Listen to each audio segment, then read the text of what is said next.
Call the roll. Ms. Como? Here. Dr. Cooper-Stoll? Here. Mr. Jimenez? Here. Ms. Leahy? Here. Mr. Lee? Here. Mr. Meyer? Excused. Mr. Korberg? Here. Mr. Spivey? I'm not sure if Mr. Spivey is going to join us or not. He would be excused. He Okay. may not. Okay, thank you. Mr. Turner? Here. Okay, so we've got a quorum of the Board of Education present. The regularly scheduled meeting of August 17, 2020 is called to order. We'll now have the Pledge of Allegiance. I pledge allegiance to the flag of the United States of America and to the republic for which it stands, one nation, under God, indivisible, with liberty and justice for all. Move to approve the agenda as presented. Second. A motion has been made by Mr. Korberg and seconded by Ms. Como to approve the agenda that was previously distributed to the board, unless there is a motion to amend. So we'll have a roll call vote. Ms. Como? Aye. Mr. Jimenez? Aye. Ms. Leahy? Aye. Mr. Lee? Aye. Mr. Korberg? Aye. Mr. Turner? Mr. Turner? Aye. Thank you. Dr. Cooper-Stoll? Aye. So we don't have any public speakers registered for this evening. Are there any consent agenda announcements? From the HR side, we have the consent agenda for you tonight that has a few last teacher hires as we approach the school year. We're still in that process, and we have new teacher orientation starting on Wednesday. So we're getting close to that point, hoping getting them all in. And then we have one retirement on the agenda tonight for your consideration, Kathy Schmidt, who works at Hogan. She's the administrative assistant to the finance supervisor, does an excellent job in her work. She's been with us for 14 years, and she'll be retiring in October. Thank you, Mr. White. I'd like to make a motion to approve the items on the superintendent's consent agenda as presented. Second. The consent agenda is a mechanism used by the board to deal with routine business before the body. So with a motion made by Mr. Korberg and seconded by Ms. Como, the items on the superintendent's consent agenda will be approved as presented unless there are any items that members want to remove. And we will have a roll call vote for that. Ms. Como? Aye. Mr. Jimenez? Aye. Ms. Leahy? Aye. Mr. Lee? Aye. Mr. Korberg? Aye. Mr. Turner? Aye. Dr. Cooper-Stoll? Aye. Next, we will have the board consent agenda. I'd like to make a motion to approve the items on the board consent agenda as presented. Second. A motion has been made by Mr. Korberg and seconded by Ms. Como to approve the items on the board consent agenda unless there are any items that members want to remove from the board consent agenda. We'll have a roll call vote. Ms. Como? Aye. Mr. Jimenez? Aye. Ms. Leahy? Aye. Mr. Lee? Aye. Mr. Korberg? Aye. Mr. Spivey, or excuse me, Mr. Turner? Aye. Dr. Cooper-Stoll? Aye. So we're going to move down to a couple of action items that we have. I'd like to make a motion to approve the resolution proposals for the 2021 WASB Delegate Assembly as presented. Second. A motion has been made by Mr. Korberg and seconded by Mr. Turner to approve the resolution proposals for the 2021 WASB Delegate Assembly as presented. Is there any further discussion about those resolutions? I guess I was just wondering, were there any changes to the Act 31 one that we had kind of talked about doing some addition or to some different classifications in there? No, there were no changes that were made to the resolution on Act 31, but okay. do believe that next year we may have an additional proposal come forward to address some of the questions that were raised. Okay. Any other questions or comments before we have a vote? All right, can we have a roll call vote, Ms. Steigerwald? Ms. Como, Aye. Mr. Jimenez, Aye. Ms. Leahy, Aye. Mr. Lee, Aye. Mr. Korberg, Aye. Mr. Turner, Aye. Dr. Cooper Stoll. Aye. All right, next up we have the 2019-2020 final fund balance designations. I'll make a motion to accept the final 2019-20 committed, assigned, and unassigned fund balance designations as presented. Second. A motion has been made by Mr. Korberg and seconded by Ms. Como to accept the final 2019-2020 committed, assigned, and unassigned fund balance designations as presented. Is there any discussion?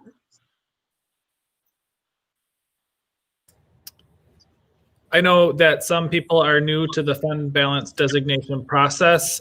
Patty would be happy to describe some of the elements therein if there are some members who would like that information. I would say that this is one of those things that it is important for the board to approve, and it is documented, especially when it comes to the committed fund balance. So some of the fund balances at the end of June 30th are restricted just by the nature of those funds, school nutrition, debt, capital projects. We can only use those for those purposes. The 3.5 million under committed is the dollar amount that the board has committed to the Hamilton expansion. So that was approved back in March, and now those funds are reserved for that purpose. So the most important thing here is that fund balance is not cash in the bank. In fact, as of June 30th, about $10 million was outstanding as receivables from, local taxes, state and federal grants. So the other part is that we are bound by our fund balance policy to have a certain percentage of our expenditures set aside, and that is for cash flow purposes. And this designation does meet those qualifications. I would add that this year we have set aside some of our fund balance and earmarked it for COVID-related expenses. We've already had substantial increase in costs, and we anticipate further costs this year. And so while we're hopeful that we don't have to dip into our fund balance any further, it may be a reality as we move forward. I would also say generally having a fund balance is essential to avoid short-term borrowing.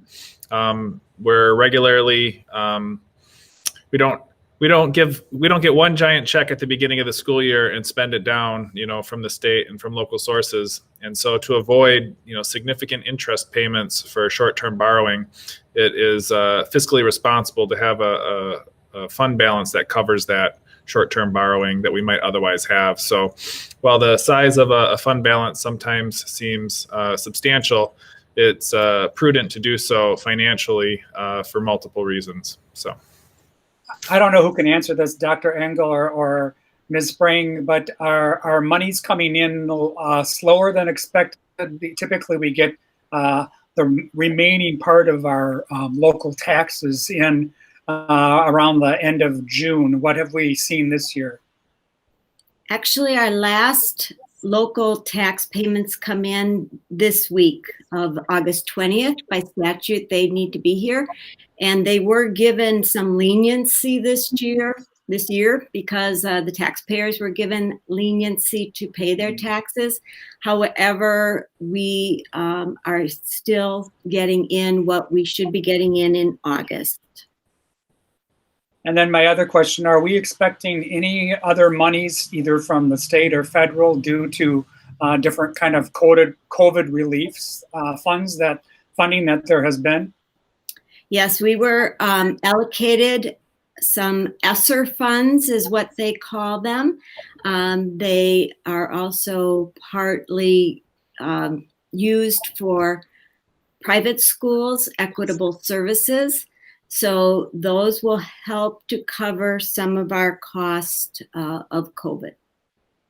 And this question really doesn't probably pertain to this particular part of the budget, but any foreseen idea of what the state is going to be asking or modifying school districts in the second part of the biennium here?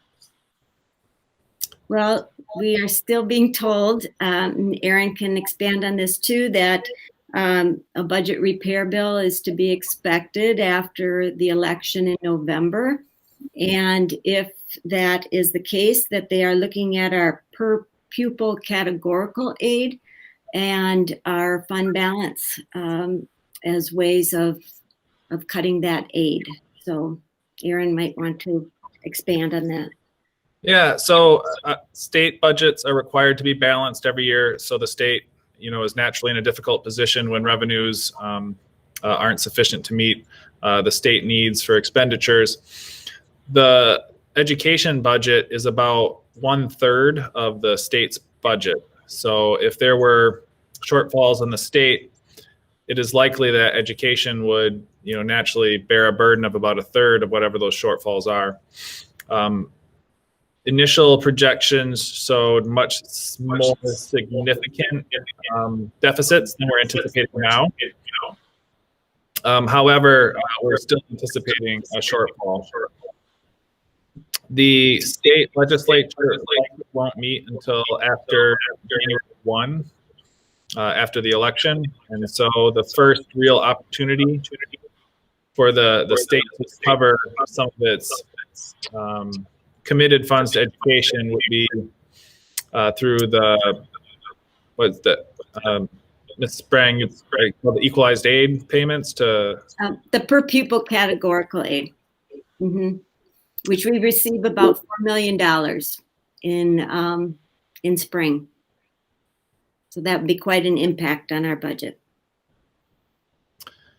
So we'll see what happens as we move into the school year. We're hopeful that, we don't receive less funds, but more in order to fully meet our needs during this particularly difficult time. And Ms. Sprang, you mentioned something about a certain fund balance that they might be looking at, or what did you mention for that? A state fund balance, or they're not going to go after school district ones, are they? I think that anything that they're taking away from us as far as aid I think any district's fund balance that is unassigned will be considered as far as what can a district afford to cover out of their fund balance as opposed to any aid that we would lose. So if we have a large fund balance, the state might look at our fund balance and think to themselves, well, if we cut $5 million from the school district of La Crosse, they'll have a fund balance to cover it. I think that's a very limited view of what fund balances mean and how we use those. But I think there's a sense by some in our state that fund balances in school districts shouldn't be so high, and they may look at opportunities to reduce those by cutting aid to schools. Every school district's in a slightly different position, though. And so there's lots of stories around the state, whether it's Waukesha or Washington Island or Minocqua. Each school district faces slightly different financial circumstances, and they may receive state aid or they may not. They may receive more or less. And there are lots of different reasons to have a healthy fund balance. And so I think this generalization that some in our state legislature use as fund balance equals bad can negatively impact school districts if it's pursued too aggressively. So we'll see what happens there as far as come the next school year, this school year. I just don't want them to start making us become taking out loans if we can't have a fund balance to carry our monies through our regular school year. So Yeah, we would start to incur interest payments were we to have to short-term Right. borrow. It would be less economical for the taxpayer were we to have to do that. Yeah. Okay, thank you. Are there any other questions or comments with regards to fund balance designations before we have a roll call vote? Okay, Ms. Steigerwald, can we have a roll call vote, please? Ms. Como, Aye. Mr. Jimenez, Aye.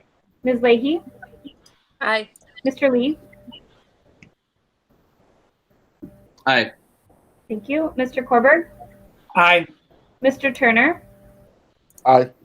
Dr. Cooper Stoll. Aye. So we'll now move into the information portion of our meeting. The first thing we have is the 2020-21 proposed budget instructional priorities. So these are part of our budget book and our elements that we've presented annually. There are many instructional priorities if you've had an opportunity to look through there. It's helpful to understand all the different ways in which our various programs are advancing, improving, and continuing the good work that we have done historically. I believe Mr. or Dr. Lahucky or Ms. Everson are able to speak on these instructional priorities as well. Great. Thanks for having me tonight. I'm filling in for Dr. Harsey, who's away, so I will do my best to answer any questions that you will have about some of these items. Some I'll know pretty well as I have a hand in them. So I was reading through this just like yourselves, and as I read it, I was just struck by the fact that nothing's really changed, even though everything's changed. We are still grounded in relationships, instruction, engagement, safety, equity, and collaboration. It just looks a lot different. And although I know this is probably sound overly rosy right now, but I know things are challenging and tough right now. But sometimes it's a disruption that really lends to the change that we would like to see in our school systems. So although I can't predict when, I do know that some of the discussions that we're having and the things that are being done are just really a paradigm shift. And when we come out of this, we'll be stronger for it. I'll give you a few examples, but as Dr. Engel mentioned, if you go through the document, there's even more. When I talk about relationships, we've always leaned on our relationships in the school district of La Crosse. But when faced with adversity, the community partnerships that are stepping up and strengthening, whether it be for childcare options, working with the different community partners in that way, it's pretty impressive. In regards to instruction, we've always talked about having a learning management system in La Crosse, and there were barrier after barrier to coming to that. We have one now. It's Canvas, and it is one that our staff is currently training on. It will provide a common way for students to display their learning, for parents to monitor progress, and for staff to teach in dynamic ways where there's always been barriers to that. Another one I would say is collaboration. I've never seen more collaboration. We are meeting digitally in unique ways more frequently and having more robust decisions and discussions. It is, I see our collaboration structure continuing to evolve as we go on, but grade levels are talking to one another more than they ever have before. Across building, they're talking more than they ever have before. This is great. We've been talking about the Cooley Region Virtual Academy. To see our high schools working together to provide staffing options while we provide safe choices for our students and families has been, we've always talked about doing this, and it's never occurred. And now we have Logan teachers teaching Central students. For that matter, we have a 5-district partnership. Collaboration is stronger than it's ever been before. And so in the face of adversity, there are some joys and some things that maybe we're not appreciating now, but we will. The residue effect will have a positive impact on our school district. Safety, we talked about safety, right? And now we're looking at it in a different context. It's masks, it's social distancing, it's hand washing, but it's also through technology. With the addition of ways to keep students safe when they're at home using technology, through the use of Content Keeper. Those are issues that we have not been able to address till now. For equity, we have a long way to go, and we all know that. But now we have equity to Wi-Fi, we have equity to device. It helps level the access to education more than we've had before. So those are just a few items I wanted to point out, some highlights to hopefully achieve the promise that technology has always provided us, we've always looked at technology and said, if it's done right, the personalization that occur will be wonderful. And it's never come to fruition as much as we would like it to. And we're seeing great steps and strides in those areas.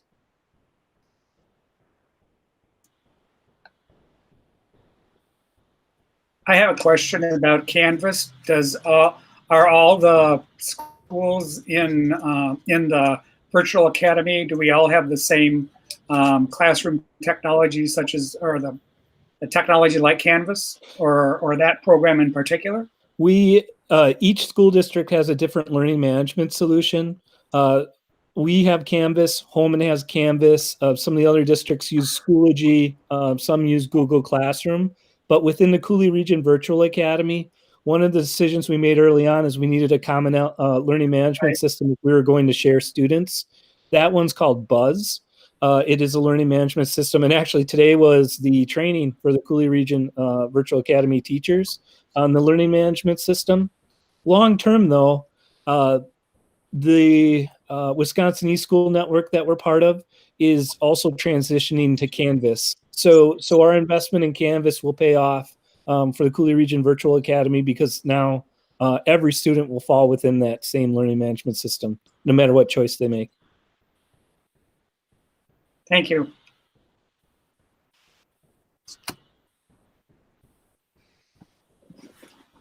Are there other questions or comments regarding the proposed budget instructional priorities?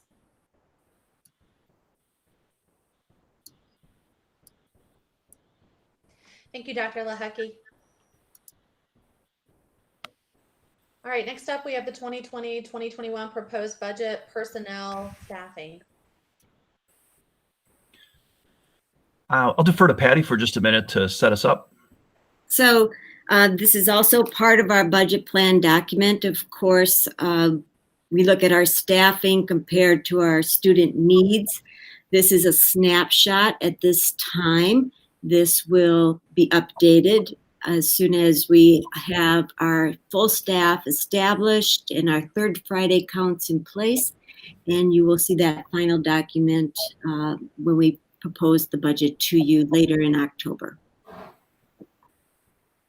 So as Patty said, this is a snapshot in time. This snapshot in the upper right-hand corner of page 1 was taken last Thursday, the 12th. So there are some actions you took tonight that will make these numbers slightly different, as it happens at every board meeting when we do adjust. But it is the first step in the personnel budget, which it takes up about 80% of the district budget. So it's the major player are the people. So you can see that from the period of time at end of March of last year, which is last school year, which is sort of our ending point, we cut 14 positions in the district in a planned manner, long before we planned for everything that's going on right now with COVID. That those were planned discussions because we had declining enrollment. So we cut somewhere between 800,000 and $1 million out of the personnel budget to try to accomplish a goal that we had budgetarily, knowing that we had a declining enrollment going forward. So you can see fewer teaching positions because there would be less students, fewer TA positions as teacher assistants support our teachers. So we did it in a planned manner. So you'll see that was a conscious effort. Brings our FTE down to about 103 FTE, which equates to around 1,030 total employees. If you look through the other pages of the document, You can see where the cuts were in various areas, but our biggest declining enrollment was at the elementary level. So that's where you see the most cuts, some minor modest cuts at the middle and the high school level with the teaching staff. On the final page, you'll see the where the teacher assistants and where they ended up at the end of the process when we were staffing. We are still hiring in some positions, and some of our support staff, we put them on hold temporarily as we wait to see exactly what the beginning of the year will look like. We've got the positions, they're included in the budget that you see here, and we'll be filling those as we move forward into the fall. And then I would be happy to entertain any questions that anyone might have about the report.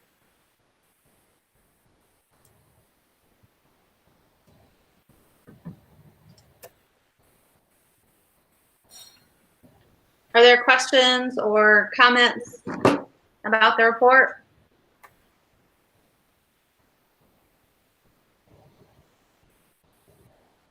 Okay, so I've never had this happen before, but Board Docs is locked up on me and I can't access it.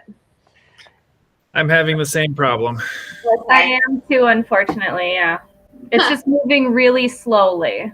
Okay, so when we were meeting in person, Laura was always amazing and provided me a hard copy Yes. of the agenda.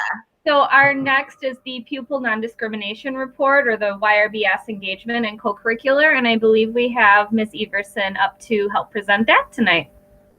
Thank you, Mr. Agarwal.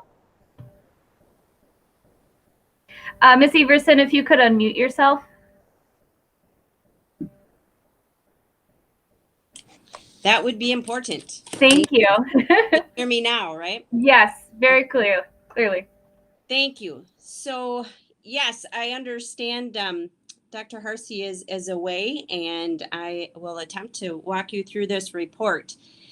So the Pupil Non-Discrimination Report is a report of our choice. As I understand it, this is born out of our social justice and equity work in the district. So it's not a report that's mandated by the DPI or by anyone. It is our hybrid version of gathering data, as imperfect as the data may be, and I'll explain that in a moment. It's our attempt to meet needs of our students, being sure that we have the valuable insights into what our students need and want in the name of activities. So this report is broken into several categories. One is the Youth Risk Behavior Survey, or the YRBS.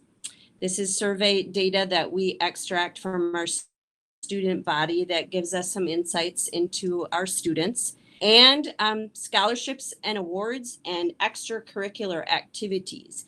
The extracurricular activity report may resemble a report that we've heard at the board level before by Joe Barron, our high school athletic and activity director. But nevertheless, this is born of our social justice and equity work. And why? Because we want to be sure that we are not discriminating against any student that wishes to participate in an extracurricular activity, sport, or program. And the definition, of course, in non-discrimination laws, we want to be sure that we're not discriminating on the basis of the manners you see laid out in this report, whether it be sex, race, religion, ancestry, creed, et cetera, So the data in this report is, of course, slightly imperfect in addition to the COVID-19 that affected our community this spring. So you'll notice throughout the data that some of the spring data is missing. And of course, we have some improvements that we're making across the board with regard to collection of data and our reports.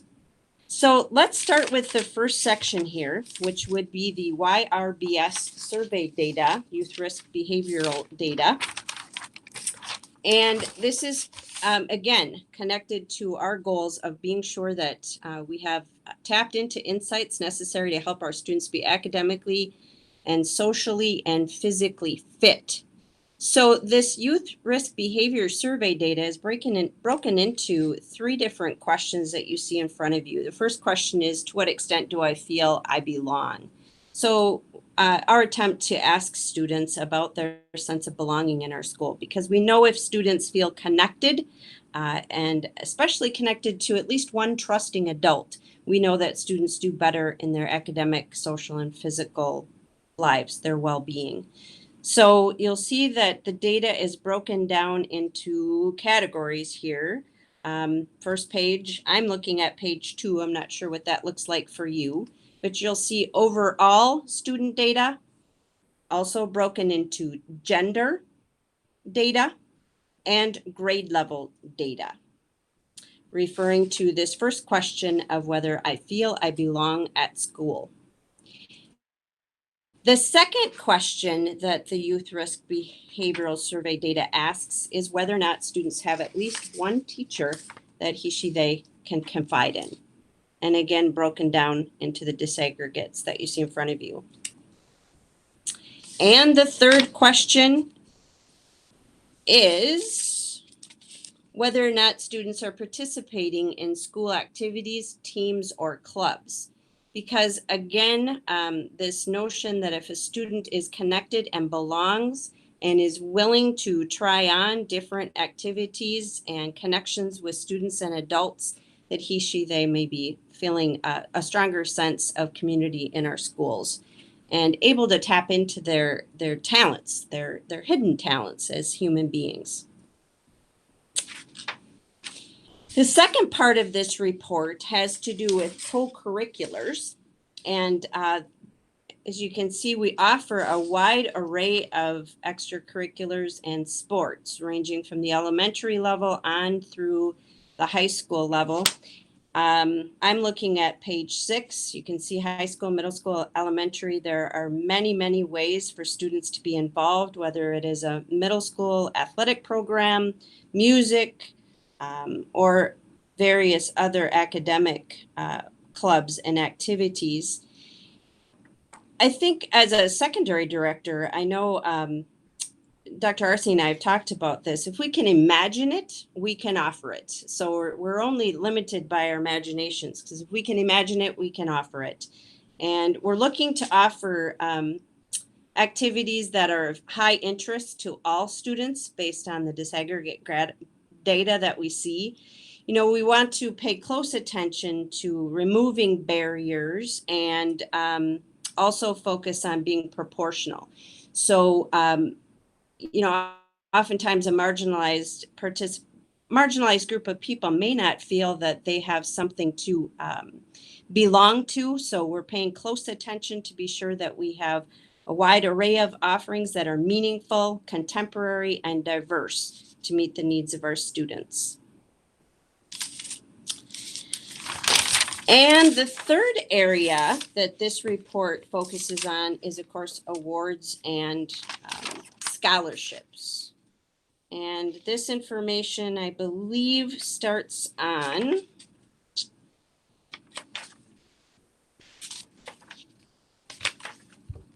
one moment.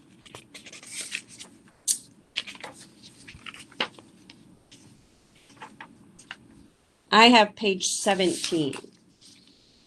This particular report looks at the total student enrollment and then breaks it down into categories of students and awards. So you're looking at longitudinal data here ranging from 2015 on through 2020. And just a couple of highlights here. There's a separate section for senior enrollment because, of course, we have scholarships that are attached to the senior class. But awards in general, you'll see a total student enrollment and then awards. And those awards are of students that received one or more award. I think our next steps in this district, again, is to pay close attention to the barriers and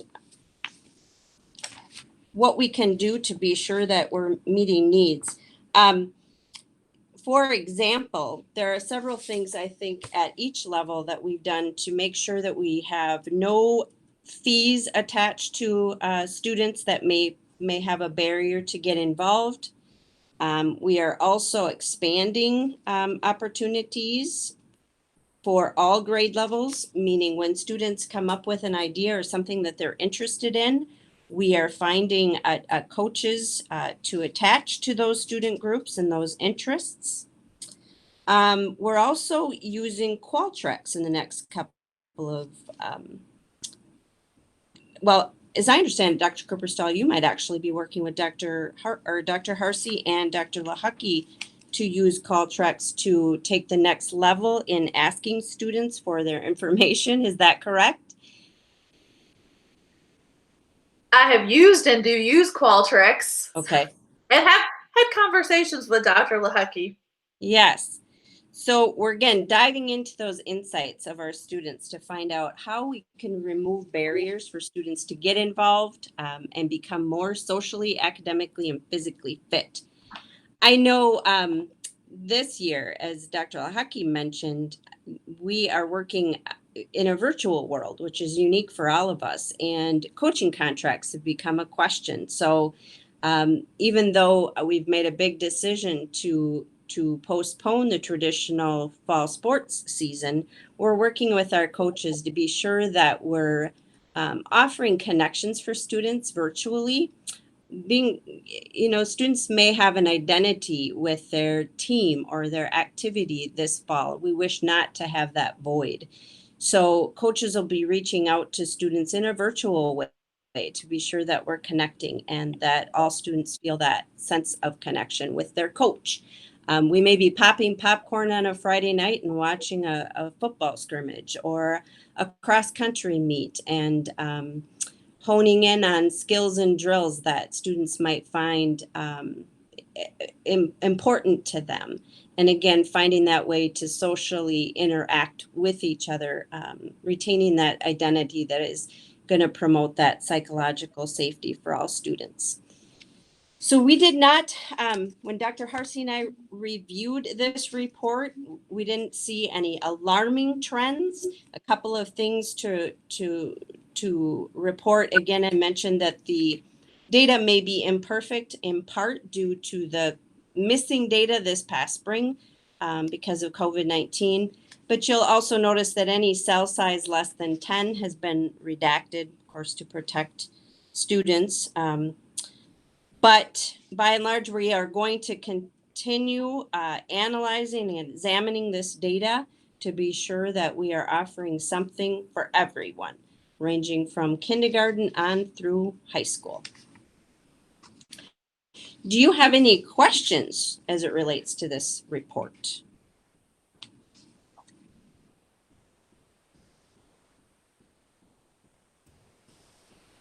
I would add that we attempted to show the data in relation to the proportion of students that make up our student body so that it's comparable. So if 47% of our students are economically disadvantaged, you would be able to see the percentage of students that were engaged in sports who are also economically disadvantaged.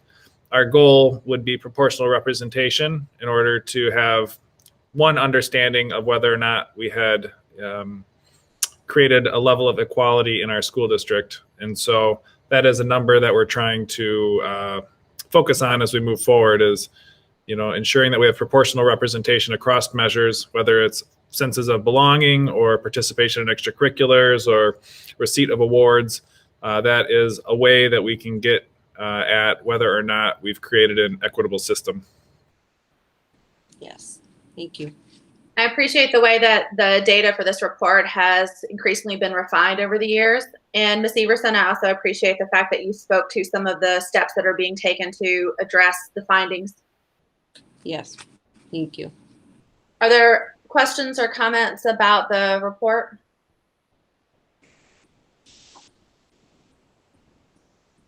Okay, thank you, Ms. Everson.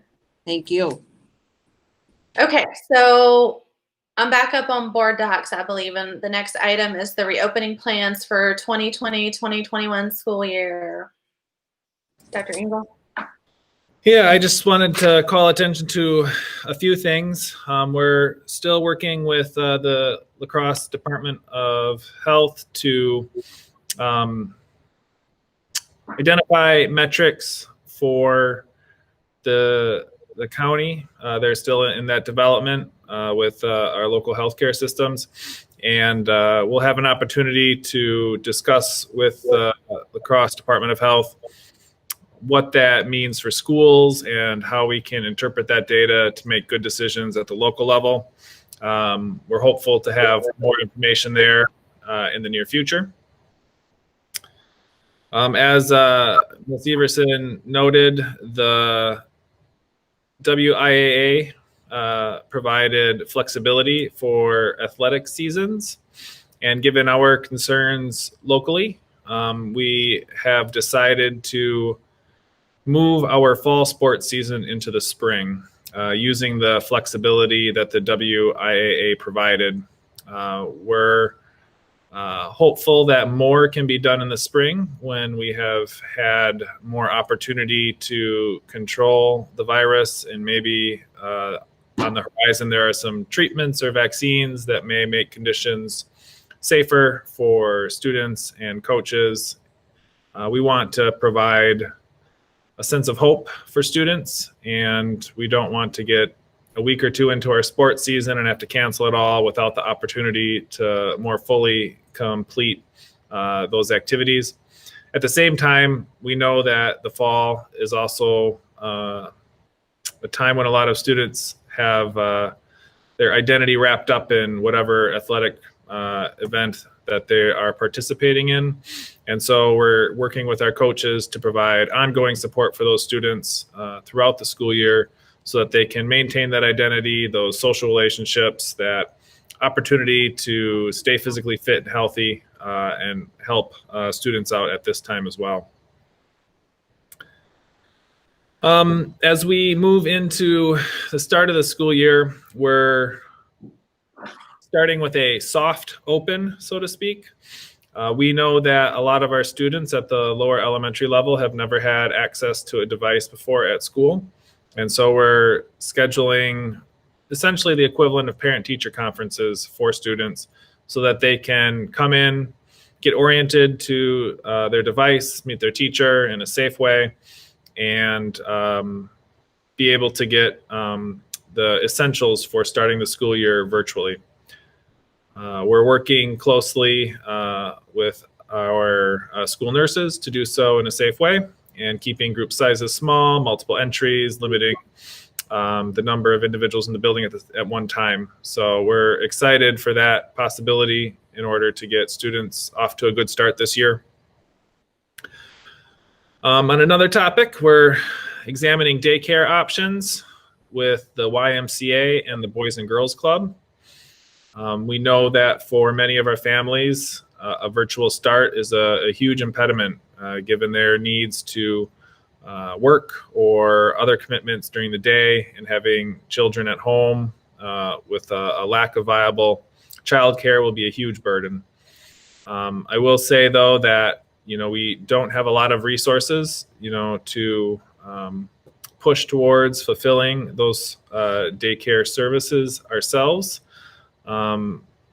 We have a need for our teacher assistants and health aides to be providing the services that they traditionally would, working with students that have disabilities, working with students that are in our buildings infrequently on health issues. And so we're hopeful to provide some resources towards that effort, but it may not be as expansive as some might like, and it will lead to some difficult choices as we move forward.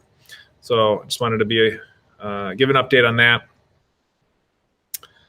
And then the last item I'd like to talk about is our school resource officer program evaluation.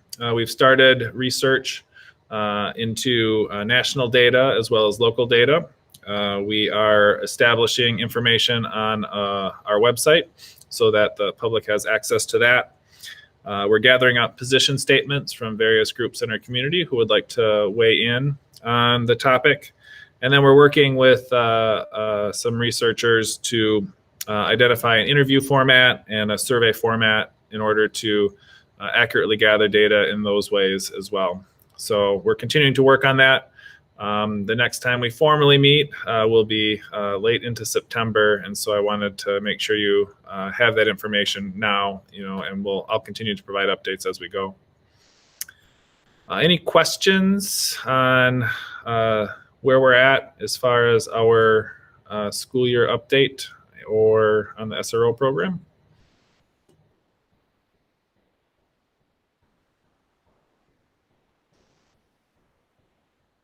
Dr. Engel, can you provide, is the YMCA going in with the school district of Crosse on the costs of this childcare, if you will? I've heard something, and so I just want to clarify that for myself, if you will. The YMCA has some embedded costs in providing the program. There is a cost to families when they do provide care, and it's our intent to make whatever care we are able to provide free to families. And so we're offsetting those additional costs through the school district at this time. Okay, so it's a collaborative effort, essentially, in every sense of the word. Okay, thank you very much. Are there any other questions or comments for Dr. Engel? Dr. Engel, where on the La Crosse School District website is the information about the SRO programs? That website isn't built out yet. The charge, I believe, established September 1st as the date to have that information available. Our goal right now is August 28th to give us a few days in advance to have that information there. So we're in the process of gathering that right now. Okay, thank you. Okay, thank you, Dr. Engel. Ms. Como, do you have some announcements for us? Well, last 2 Wednesdays ago was the annual meeting, which is normally back in June, but because of all of this, it was in the middle of the summer. It was basically when they re-elect the different, there's a rotation of the different areas and school districts, and so that was kind of the large meeting, and they also talked about what they're doing to help the school districts with technology and the online learning, and helping larger districts and smaller districts be able to make that an easier transition. So that was kind of their focus. They're trying to make it so that the school opening is as smooth as possible. Thank you, Ms. Como. Ms. Warburg, do you have announcements for us? Just a couple of things. We haven't met. July is the month that we don't meet, and so we will be having a board meeting for the Education Foundation later this month. But I know that the grants were announced for diversity and inclusion, and so we hope that there are some coming in. I haven't heard if there are or aren't. And also just a reminder that the golf outing is the first weekend in September, and there's a raffle as part of that. And if you're interested in buying some raffle tickets for some really great prizes, hit me up, because I've got a lot of them to sell for you. So thank you. Thank you, Mr. Korber. The only announcement that I have is just a reminder that tomorrow night we have our second professional development session scheduled with Randy and Linda, beginning at 6 o'clock. So I'll see you virtually there. Dr. Engel, do you have any announcements for us? I have no additional announcements. Any other board members who have announcements for us this evening? All right, agenda planning. I'd like to make a motion to approve, or for the September 20th meeting, 2020, for Board of Education meeting, for the agenda that's presented with any additions or corrections. Second. I believe that was the exact same time. Motion was made by Mr. Korberg and seconded by Mr. Turner to approve the September 2020 agenda with any additions or corrections. And we will have a roll call vote. Ms. Como? Aye. Mr. Jimenez? Aye. Ms. Leahy? Aye. Mr. Lee? Aye. Mr. Korberg? Aye. Mr. Turner? Aye. Dr. Cooper Stoll? Aye. All right, next on the agenda, we have the board debriefing. And one of the things that Randy and Linda discussed at our the first part of our professional development were some key questions that boards can consider during this period. So I'm just going to kind of share those questions with you and let you know that these are questions that we can or will consider as we move forward with our board meetings. And then we'll have some further discussion once we get past the second part of our professional development with Randy and Linda in terms of discussions around how we want to, if we want to have individual board members lead the debriefing or whatnot. But the three key questions that they talked about included an evaluation of how we think the board did in terms of carrying out our agenda and following coherent governance during the board meeting. Two, what are some areas, if any, that improvements can be made? And three, and most critical, how much time was spent on students? So these are questions for us to be thinking about as we move forward. And again, I'll pick up some further discussion of this once we get past the session tomorrow night into September. Are there any questions or comments about that? Yeah, are those to be asked every board meeting? The same three? Or I reckon we can, develop some as well, but are those the important ones that we focus on, or what?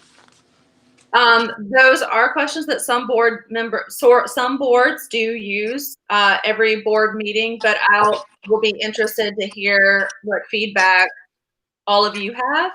Sure. When we pick up the discussion again. Got it. For example, if we decide that we are going to have different board members lead the debriefing session, to your question, Keontae, there may be board members who have specific questions that they want to incorporate. Sure. I usually do. So that's why I asked that. I wouldn't want to stick to that structure of answering those same three questions every time we have a debriefing. It would be a little redundant, if you will. But yes, okay. After the workshop. Any other questions or comments? All right, the next thing that we have then is our adjournment, and we're adjourned. I'll see you tomorrow night. Thank you. Have a good one. Bye.